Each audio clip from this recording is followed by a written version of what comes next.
Teka-teki siapa calon gubernur yang akan diusung oleh PDIP di Pilkada Jawa Timur 2024 perlahan mulai terungkap.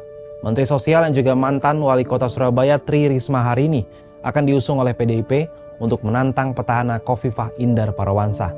Seperti apa kans keduanya di Pilkada Jatim 2024 ini? Menteri Sosial juga mantan Wali Kota Surabaya Tri Risma hari ini disebut sebagai salah satu sosok prioritas yang akan diusung PDIP di Pilkada Jatim. Ketua DPP PDIP Said Abdullah saat ditemui di Kompleks Parlemen Jakarta Selasa 27 Agustus 2024 memastikan Risma akan diusung oleh PDIP di Pilkada Jatim sebagai calon gubernur. Namun belum jelas siapa calon wakil gubernur yang akan mendampinginya nanti. Risma dipastikan akan menantang petahana yakni Khofifah Indar Parawansa yang kembali berpasangan dengan Emil Dardak yang diusung oleh 14 partai politik, di antaranya Golkar, Gerindra, Demokrat, PAN, PKS, PSI, P3, Nasdem, dan Perindo. Keduanya bahkan telah resmi mendaftar ke KPU Jatim pada Rabu 28 Agustus 2024 di Surabaya, Jawa Timur. Seperti apa sepak terjang Risma dan Khofifah yang nantinya akan berhadapan langsung di Pilkada Jatim 2024?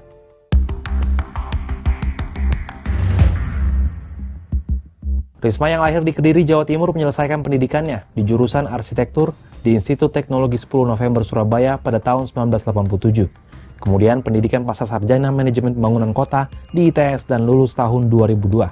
Sebelum menjadi tokoh politik nasional, Tri Risma hari ini awalnya seorang PNS biasa di Pemkot Surabaya tahun 1990-an. Nama Risma mulai mencuat dan menjadi idola masyarakat Surabaya ketika menjabat Kepala Dinas Kebersihan dan Pertamanan Kota Surabaya pada 2005 hingga 2008.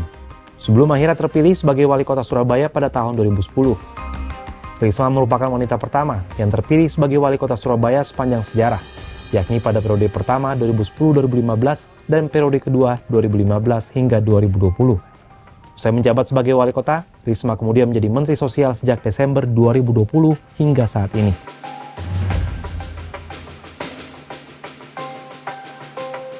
Sementara itu, Khofifah yang lahir di Surabaya, Jawa Timur menyelesaikan pendidikannya di Fakultas Ilmu Sosial dan Politik Universitas Airlangga dan Sekolah Tinggi Dakwah di Surabaya tahun 1989. Tahun 1991 ia mulai terjun ke dunia politik dengan menjadi caleg DPR dari P3 dan kemudian terpilih sebagai anggota DPR pada pemilu 1992 dan 1997. Perubahan peta politik pasca lengsernya rezim Orde Baru membuatnya keluar dari P3 dan hijrah ke PKB. Ia pun melanjutkan karirnya sebagai anggota DPR melalui PKB lewat pemilu 2004. Karir politiknya terus berlanjut ketika ia maju sebagai calon gubernur dalam Pilkada Jatim 2008. Meski gagal, Khofifah tak patah arang. Ia kembali menunjukkan kiprahnya dalam kancah politik nasional saat maju kembali dalam Pilgub Jatim 2013-2018, tapi kembali gagal. Khofifah sempat menjabat sebagai Menteri Sosial pada tahun 2014, namun ia memilih mengundurkan diri di tahun 2018 untuk maju di Pilgub Jatim untuk yang ketiga kalinya.